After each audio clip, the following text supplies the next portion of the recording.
I'm Alice and welcome to my plant library. Today I want to share my favourite books of the year so far as we are halfway through 2025.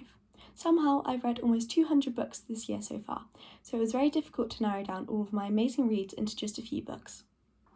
First, my absolute favourite book of the year so far is There Are Rivers in the Sky by Elif Shafak. This is an absolutely incredible literary and historical fiction novel exploring the history of water across multiple generations, from ancient to modern day Turkey and from Victorian to modern London. I was absolutely blown away by Elif Shafak's stunning writing and her intricate ways of crafting characters and emotional stories, and I would highly recommend picking up this amazing book. Next, I have Blue Sisters by Coco Mallows. This is a beautiful, emotional book exploring the lives of three sisters in three cities who have just lost their fourth sister and are grappling with intense grief and heartbreak. As my second read from Coco Mallows, I absolutely cannot wait to read anything she writes in the future, as she has such a unique way with words and crafting the most achingly beautiful stories.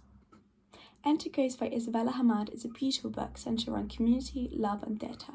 Set in Palestine, it is a modern retelling of the Shakespeare play of Hamlet. As the main character and her community grapple to put on the play, they face the destruction of their home.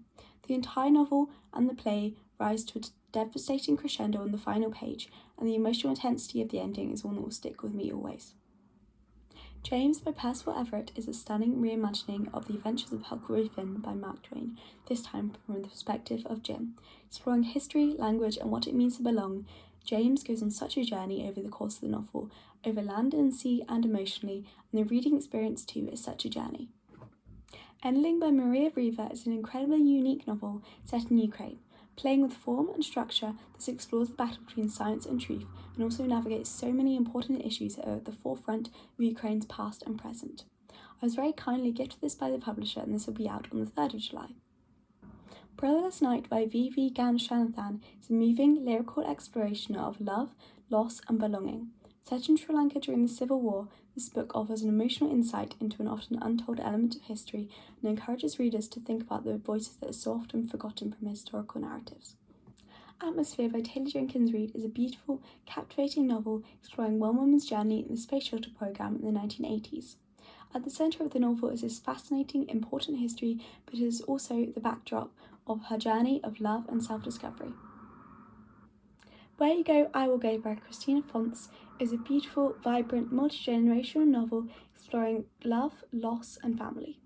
Illuminating life in the Congo and England through queer and female voices, this debut novel weaves together two intertwining stories with such emotion and delicacy. I was very kindly gifted this by the publisher, and I also reviewed this for the NB Literary Magazine, which I will leave a link to in the description. Finally, I had The Treasures by Harriet Evans, which I was also very kindly gifted. This is a beautiful historical fiction novel and is the first instalment in the Seven Stones trilogy. It is an emotional journey of one girl's coming of age into a world ravaged by family loss and political change.